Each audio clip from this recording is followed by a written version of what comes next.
Ever get that feel? You know that feeling like someone's peeking at your phone while you're scrolling? Or maybe it's those ads, the ones? They just seem to know you a little too well. It's like they're reading your mind, right? Yeah, exactly.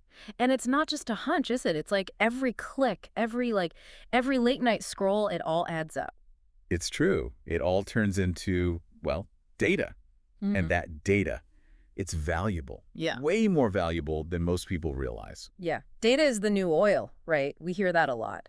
But today we're diving into a place where that saying takes on a whole new meaning. We're looking at Kenya, specifically how they're tackling this whole data protection thing. And it's fascinating stuff. They're not just copying what everyone else is doing. Right. So no cookie cutter laws here. We've actually got some research on this. Yeah, let's dive into that. So Kenya passed their Data Protection Act, the KDPA, back in 2019. Uh-huh.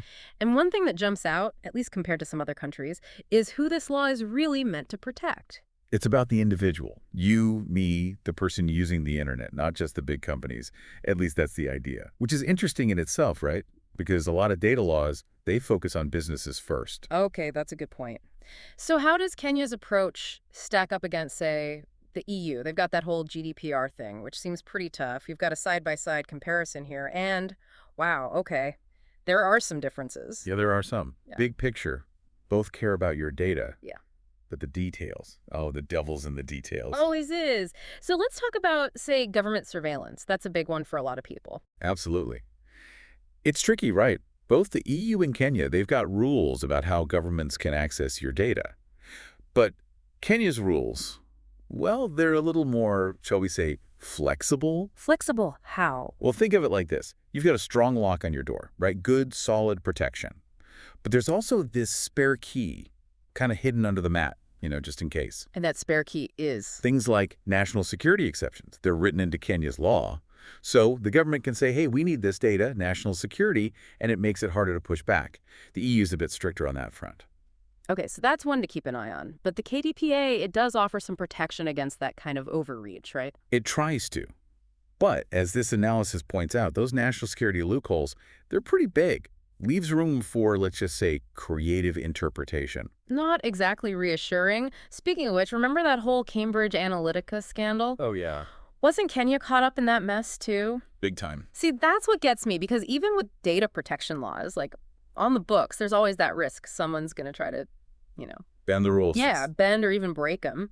And that Cambridge Analytica thing, it just shows how these political campaigns, they're really willing to push the limits with data. It's high stakes. They want to win, and data's become a powerful weapon. Absolutely. It makes you wonder what other data dramas are, playing out behind the scenes that we don't even know about. Oh, I'm sure there are plenty. Yeah. Data is often invisible until it's too late, Mm-hmm. right? But one area where Kenya and the EU seem to be on the same page is with your actual data rights. Okay, like what? Well, both laws, they say you've got the right to see your data. Yeah. You can ask for corrections. You can even ask to have it deleted. In theory, at least. In theory, yeah. Because let's be real, it's probably not as simple as hitting delete and calling it a day, right? Yeah.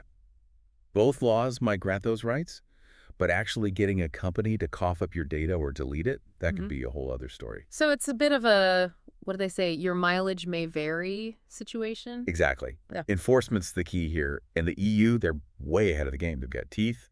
Kenya, they're still figuring it out. It's a young system. Makes sense. Okay, last thing, what about all that spam?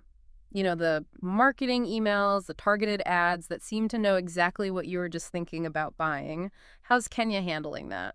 That's where things get interesting.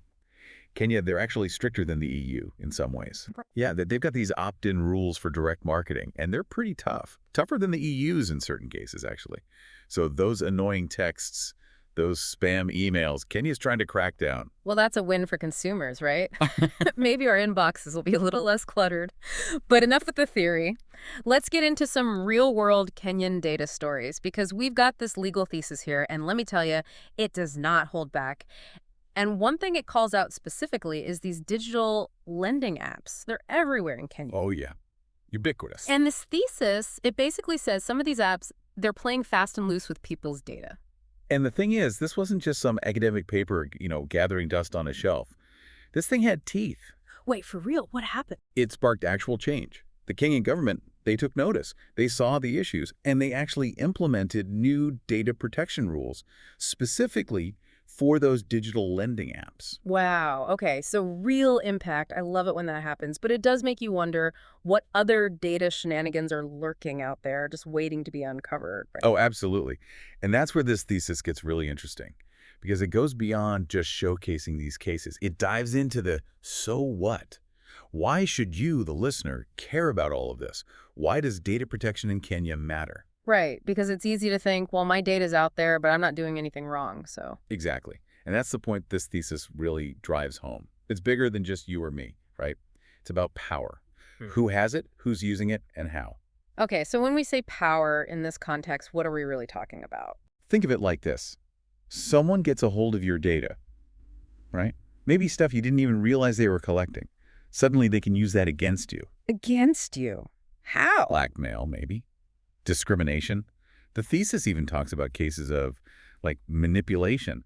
People's data used to influence their decisions. Yeah. It's a bit unsettling when you think about it. Definitely unsettling. And this isn't just hypothetical, right? This is happening in Kenya. Oh, absolutely. This thesis, it brings up some pretty chilling examples of how surveillance, data-driven surveillance has been used here.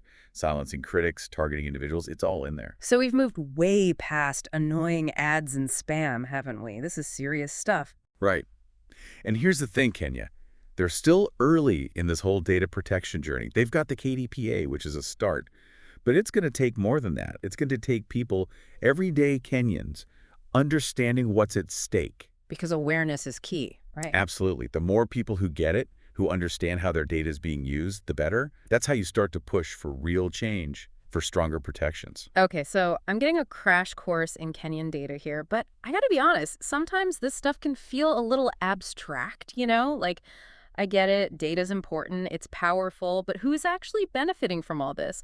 Especially with Kenya's tech scene blowing up like it is. That's the million-dollar question, right? Yeah. If data's the new oil, then who are the oil barons in Kenya? Are everyday people seeing any of that wealth?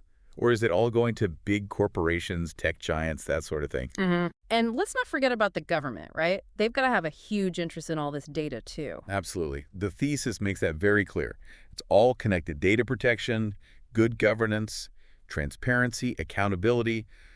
The government can't just collect data willy-nilly. It needs to be used responsibly, ethically. Right, because otherwise it's a recipe for trouble. So we've got individuals, corporations, and the government all circling this massive pool of data.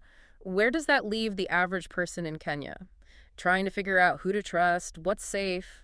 It's a minefield out there. That's why the KDPA is so important, even if it's not perfect. At least it gives people a starting point, a framework for understanding their rights. Your data has value. You have a right to know how it's being used, who has access to it. Okay, so awareness is step one, but what comes next? What can people actually do to protect themselves, especially in this, like you said, kind of Wild West data landscape? It's not about unplugging completely, right? Sure. We all live in this digital world. It's about making informed choices.